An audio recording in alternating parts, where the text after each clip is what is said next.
we get to this place of trying to call in newness, trying to call in a change of state. We're trying to call in these different visualizations. We're trying to call all these things in. And then we get attached to the state of calling things in, and we reject and feel uncomfortable with the state of embodying, receiving, getting the stuff. So attached to trying to receive that we don't know how to embody the state of receiving. Like, okay, are you now ready to transition from the beggar to the recipient?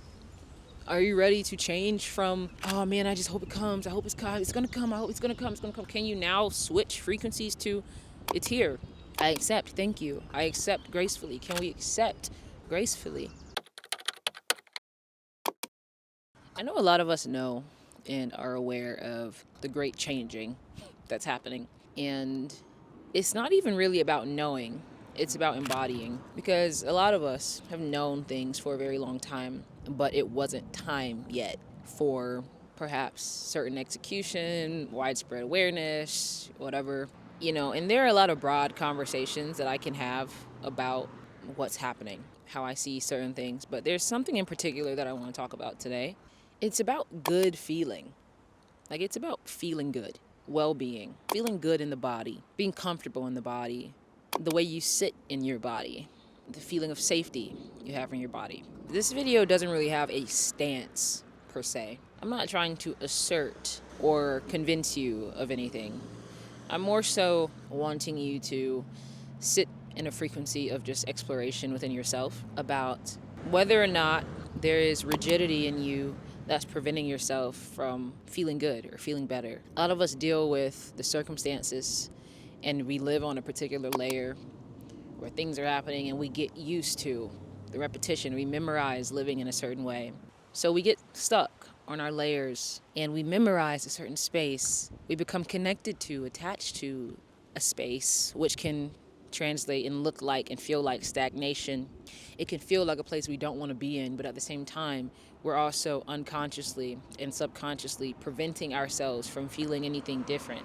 And I want to just bring our awareness to that idea of, do we notice resistance in our body to change? Are we resisting feeling better? Are we resisting living in a new, lighter way?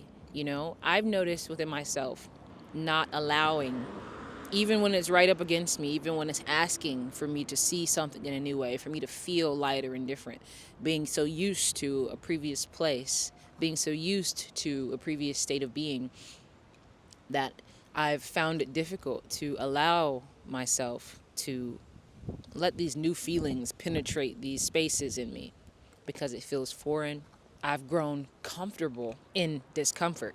If I've spent my whole life tense, if I have aches and pains in my body from 27 years of a particular way of being, living, thinking, existing, the minute something tries to change or transform my worldview, when those tensions try to leave my body, we don't realize it, but we might have unconscious or subconscious reactions that actually hold on tight to them. Like, no, what are you doing? No. This is me. These are my issues. This is what I identify with. These are my pains. What is this foreign entity creating a different feeling? And then we reject it.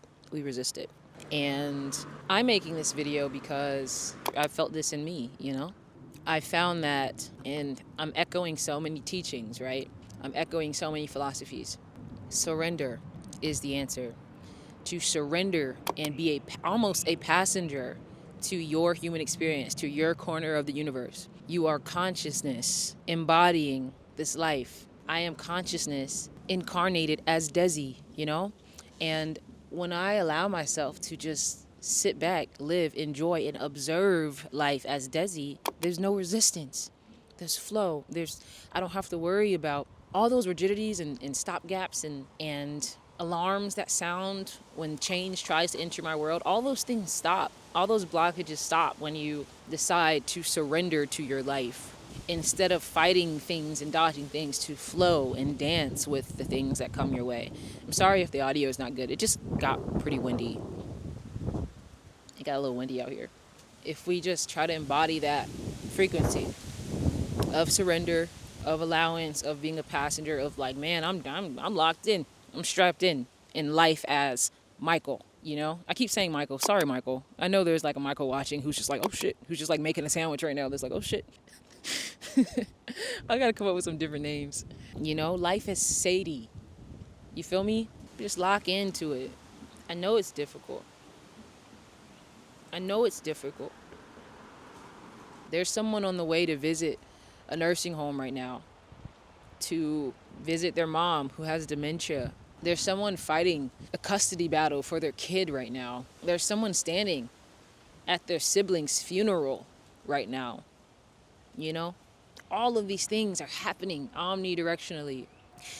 There are also people praying. There are also people swimming. There are also people teaching a cooking class. There are also people standing at the entrance of the woods talking to the abyss.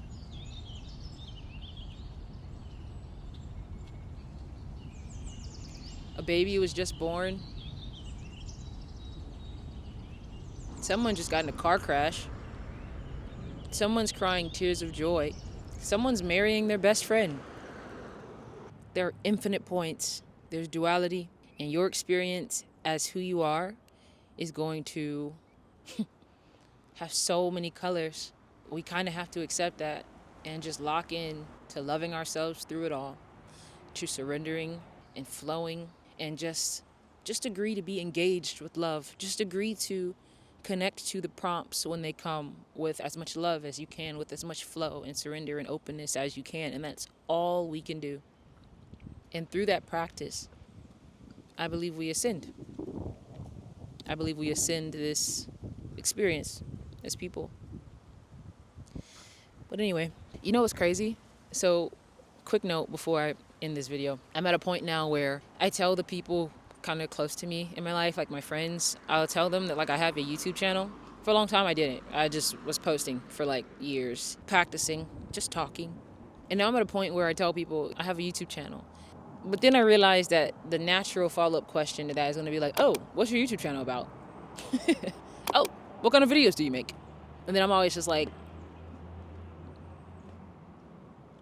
and they're like, oh, is it like social commentary? Is it like vlog? Like, what kind of videos do you make? I'm just like, you just gotta watch them. You know? And then it gets weird. It gets weird. A lot of the things that I talk about here, I talk about this shit casually. For real, but sometimes it'd be a little too heavy for people, you know, for your coworker. It'd be a little too heavy for the clerk at the supermarket. They'd be like, oh. So, anyway. Just a side note, I just say I draw and I talk about stuff. And I like that because that is factually correct. I draw and I talk about stuff. What do you talk about? Listen. Subscribe and you'll see. I love you guys so much. Tell your mama to subscribe, tell your daddy to subscribe, tell your baby mama and your baby daddy to subscribe. I love you so much and I will see you in the next video. Okay, bye.